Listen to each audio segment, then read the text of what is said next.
بسم اللہ الرحمن الرحیم۔ آپ جہاں کہیں بھی ہوں، اللہ آپ کو اپنی حفظ و امان میں رکھے، آمین۔ پیارے دوستو، السلام علیکم۔ آج کی ہارر اسٹوری کا تعلق میاں والی سے ہے۔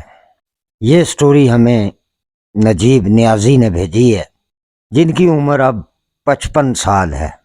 نجیب نیازی صاحب بتاتے ہیں کہ جب میں جوان تھا تو ماشاءاللہ جسم میں جان شان بھی ول تھی میرے، تو میں لکڑیاں توڑا کرتا تھا جنگل سے، اور میرے والد صاحب میرے ساتھ ہوتے تھے۔ تو نجیب نیازی صاحب بتاتے ہیں کہ وہ لکڑیاں توڑتے تھے، پھر ان لکڑیوں کو بیچا کرتے تھے، اور اسی طرح ہمارے گھر کا گزر بسر ہوتا تھا۔ والد صاحب ریٹائرڈ تھے فوج سے۔ تو نجیب نیازی صاحب بتاتے ہیں کہ مجھے بہت کہا کرتے تھے میرے والد صاحب کہ تجھے بھی فوج میں کرانا ہے، لیکن میں پڑھ نہیں سکا، اور مجھے وہ جنگل کی زندگی زیادہ اچھی لگتی تھی۔ صبح سویرے اٹھنا اور جنگل کی طرف روانہ ہو جانا، پھر وہاں لکڑیاں توڑ توڑ کے ان کے بنڈل بنانا۔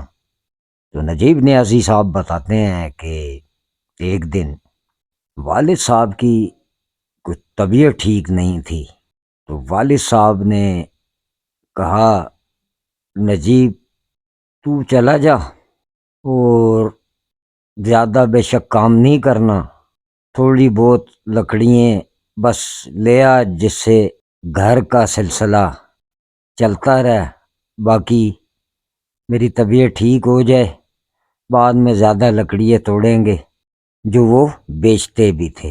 تو نجیب نیازی صاحب بتاتے ہیں کہ اس سے پہلے کبھی بھی ایسا کچھ نہیں ہوا۔ والد صاحب کے ساتھ جب تک میں جنگل میں لکڑیاں توڑنے جاتا رہا، کبھی بھی کچھ نہیں، لیکن جس دن میں گھر سے اکیلا روانہ ہوا، صرف ایک کلہڑی تھی میرے پاس، تو اس جنگل سے تھوڑا سا پہلے ایک قبرستان سا پڑتا تھا۔ اکثر آپ نے دیکھا ہوگا گاؤں میں گھروں کے نزدیک قبریں وغیرہ بنی ہوئی ہوتی ہیں، کیونکہ یہ وہیں دفنا دیتے ہیں اپنے گھر کے قریب قریب۔ تو وہ بتاتے ہیں کہ اتنا بڑا نہیں، ایک چھوٹا سا قبرستان سا تھا، تو روزانہ ہمارا وہیں سے گزر ہوتا تھا۔ تو آج جب میں روانہ ہوا والد صاحب کے بغیر، تو میں کیا دیکھتا ہوں کہ ابھی ہلکا ہلکا اندھیرا ہے۔ تو جب سینٹر میں قبروں کے پاس پہنچا اس قبرستان میں، تو وہاں دو بچے بیٹھے ہوئے، جو ایسی جیسے کانوں میں سرگوشیاں نہیں کرتے۔ تو میں نے اتنا دھیان نہیں دیا، میں نے کہا کوئی ہیں گراں کے بچے، کیونکہ تقریباً گاؤں کی زندگی ایسی ہے، صبح سویرے سب اٹھ جاتے ہیں، کچھ سپارہ پڑھنے جاتے ہیں، کچھ اپنے کھیتوں میں چلے جاتے ہیں۔ تو میں انہیں دیکھتا ہوا نکل گیا اور اپنے جنگل میں پہنچ کے لکڑیاں وغیرہ کاٹیں۔ والد صاحب نے تو کہا تھا بس تھوڑی سی توڑ لینا جو گھر میں جلا لیں ہم، لیکن میں ماشاءاللہ جوانی میں تھا، جان میں بھی اچھا تھا، میں نے خوب لکڑیاں توڑیں اور ان کو جگہ جگہ ڈھیری لگا کے پھر ان کے بنڈل بنائے۔ بنڈل بنانے کے بعد پھر جناب میں ان کو ایک جگہ ہم نے بنائی ہوئی تھی جہاں ہم ان لکڑیوں کو سنبھال کے رکھتے تھے کہ اگر ہم نے آج نہیں لے کر جانی تو کل اٹھا لیں۔ تو میں نے یہ سوچا کہ والد صاحب بہت خوش ہو جائیں گے، جتنی میں نے لکڑیں توڑ دی ہیں اور بنڈل بنا دی ہیں تو تھوڑی سی گھر لے جاتا ہوں، باقی والد صاحب کی طبیعت ٹھیک ہے نہیں، اگر وہ کل میرے ساتھ آنے کی ضد کریں گے تو میں انہیں لے تو آؤں گا، لیکن وہ خوش ہو جائیں گے کہ اس نے تو آج کا کام بھی کیا ہوا ہے۔ پھر جناب لکڑیاں وغیرہ توڑ کے تھوڑا سا چادر بچھائی کہ تھوڑا سا آرام کر لوں۔ نماز وغیرہ بھی ہم وہیں پڑھ لیتے تھے، ظہر کی بھی وہیں پڑھتے تھے۔ تو نجیب نیازی بتاتے ہیں کہ میں نے ایک بنڈل اٹھایا اور گھر کے لیے آنے کا پروگرام بنایا، تو میں آ رہا ہوں، آہستہ آہستہ آ رہا ہوں، گھر پہنچا، لکڑیاں رکھیں۔ والد صاحب کی طبیعت ٹھیک نہیں تھی، کھانسی بہت لگی ہوئی تھی، بہت زیادہ کھانس رہے تھے۔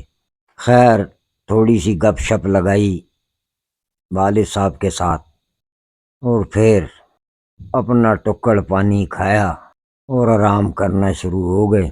تو نجیب نیازی بتاتے ہیں کہ اگلی صبح، حالانکہ میں نے لکڑیاں کافی توڑ کے وہاں سنبھالی ہوئی تھی، لیکن والد صاحب کی یہ عادت تھی کہ بھائی چھٹی نہیں کرنی، اپنی روٹین کو نہیں توڑنا۔ تو وہی والد صاحب نے اگلی صبح پھر چل بھائی نجیب چل پتر کام تے اپنے جا۔ میں نے اپنا کلاڑا لیا، کھانا وغیرہ لیا، اور میں پھر روانہ ہو گیا۔ تو جا رہا ہوں، درود شریف پڑھتا ہوا جا رہا ہوں۔ خیر میں جنگل میں پہنچا، میں نے پھر اپنی روٹین کے مطابق تھوڑی سی لکڑیاں کاٹیں درختوں سے، پھر ان کے بنڈل وغیرہ بنائے، اور دوپہر میں روٹی کھائی، نماز ادا کی۔ وہ لکڑیاں تو ماشاءاللہ میں نے چنگی بھلی توڑ لی تھی، اور کھانا وغیرہ کھا کے میں لیٹ گیا۔ تو میری آنکھ ایسی لگ گئی کہ جب میری آنکھ کھلتی ہے تو تقریباً مغرب کا ٹائم ہونے لگا۔ میں نے کہا چل بھائی نجیب جلدی جلدی کر، گھر چلیں۔ میں نے روٹین کے مطابق پھر لکڑیاں رکھیں اور گھر کی طرف روانہ ہو گیا۔ ابھی میں آ ہی رہا تھا تو وہ جو ایک دن پہلے صبح کے ٹائم قبر کے پاس دو لڑکے بیٹھے ہوئے تھے، بچے تھے، وہ اسی جگہ پہلے صبح نظر آئے، پھر وہ مغرب کے بعد اس جگہ بیٹھے ہوئے ہیں کہ جیسے کچھ کھا رہے ہوں۔ تو دوستو نجیب اللہ بتاتے ہیں کہ میں نے کہا یار اب مغرب بھی ہو گئی ہے، یہ گھر کیوں نہیں جا رہے، چلو انہیں تھوڑا سا ڈانٹتا ہوں میں۔ نجیب بتاتا ہے کہ میں ان کے قریب گیا تو میں نے جیسے اپنے محلے کے بچوں کو ڈانٹتے ہیں، میں نے انہیں بولا کون ہو تسی، اندھیرا ہو گیا چلو کار جاؤ۔ تو نجیب بتاتے ہیں کہ جب میں نے غور سے دیکھا تو وہ دوستو جو بچے تھے وہ کتے کا گوشت کھا رہے تھے۔ نجیب بتاتے ہیں وہ کتا پڑا ہوا تھا جس کی سری علیحدہ تھی، اور وہ گردن کے پاس سے اس کو کھا رہے تھے۔ کہہ رہا میں نے جب انہیں بولا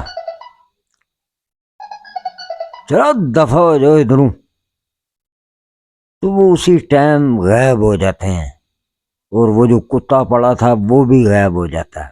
نجیب بتاتا ہے میں گھر آتا ہوں، میں نے اپنے والد کو سارا قصہ سنایا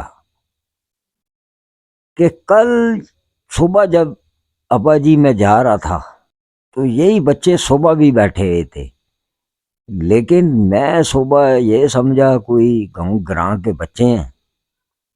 اب جب میں آج واپس آ رہا تھا تو اندھیرے میں اسی قبر کے درمیان میں اسی جگہ یہ بیٹھے تھے، تو میرے دل میں آیا ابا جی اندھیرا ہو گیا ہے، قبرستان میں یہ بچے بیٹھے ہیں، تو انہیں بھگاتا ہوں یہاں سے۔ کہ میں جب نزدیک جا کے انہیں ڈانٹا تھوڑا سا اور غور سے دیکھا تو کتے کی گردن علیحدہ تھی، اور وہ اس گردن کے پاس سے ایسے جیسے چوستے نہیں ہیں منہ ڈال کے۔ تو میں نے جب زیادہ غصہ کیا تو وہ اسی ٹائم دونوں غائب ہو گئے اور کتا بھی غائب ہو گیا۔ خیر والد صاحب بڑے سمجھدار تھے، انہوں نے کہا اب تو نے اکیلے نہیں جانا، میری طبیعت ٹھیک ہونے دے، اب تو نے اکٹھا چلنا ہے میرے ساتھ۔ تو والد صاحب کی طبیعت بہتر ہوئی، ہم دونوں صبح کے ٹائم روانہ ہوئے اپنی روٹین کے مطابق۔ تو والد صاحب نے، ابھی وہ قبریں دور تھیں، مجھ سے پوچھا کون سی قبر تھی، تو میں نے انہیں بتایا اشارے سے وہ تھی کہ نزدیک سے چل۔ جب نزدیک ہم پہنچے قبر کے پاس تو کوئی نشان نہیں۔ اس ٹائم تو وہ کتا ایسا لگ رہا تھا جیسے انہوں نے یہاں ذبح کیا ہوا ہے، کوئی خون کا نشان نہیں، کوئی کچھ نہیں۔ ہم خیر جنگل میں چلے گئے۔ جب ہم جنگل پہنچے ہیں دونوں، تو وہ جو میں نے لکڑی کے بنڈل باندھے ہوئے تھے، 2 دن کی میری محنت تھی، وہاں ایک لکڑی بھی نہیں تھی۔ اس جنگل میں جو ہماری جگہ تھی جہاں ہم لکڑیاں سیف کرتے تھے، وہاں ایک لکڑی بھی نہیں تھی، کیونکہ میں نے راستے میں والد صاحب کو کہا بھی کہ ابا جی لکڑیاں دیکھ کر آپ کی طبیعت خوش ہو جائے گی، میں نے اتنی لکڑ جمع کی ہوئی ہے۔ تو والد صاحب کہہ رہے کدھر ہے لکڑ؟ میں نے کہا ابا جی ادھر بہت لکڑ پڑی ہوئی تھی، وہ کون لے گیا؟ کیونکہ ہمارا ایسا ماحول نہیں ہے کہ کوئی کسی کی لکڑ لے جائے۔ وہ لکڑے پتہ نہیں کون لے گیا، یہ مخلوق کون تھی جو کتے کا گوشت کھا رہی تھی؟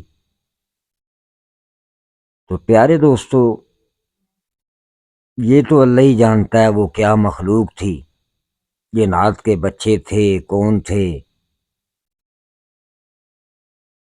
ہارر سٹوری وتھ بابا کے چینل کو سبسکرائب کیا کریں اور کمنٹس میں بتایا کریں بابا کی سٹوریاں کیسے لگیں، اور جو ہمارے پرانے سننے والے ہیں ان کا بھی دل سے شکریہ جو بابا کی سٹوریاں سنتے ہیں، اور نئے آنے والوں کو ہارر سٹوری وتھ بابا کے چینل پہ خوش آمدید کہتے ہیں۔ آپ کے پاس بھی کوئی ہارر سٹوری ہے تو وہ بابا سے شیئر کیا کریں۔ اللہ حافظ۔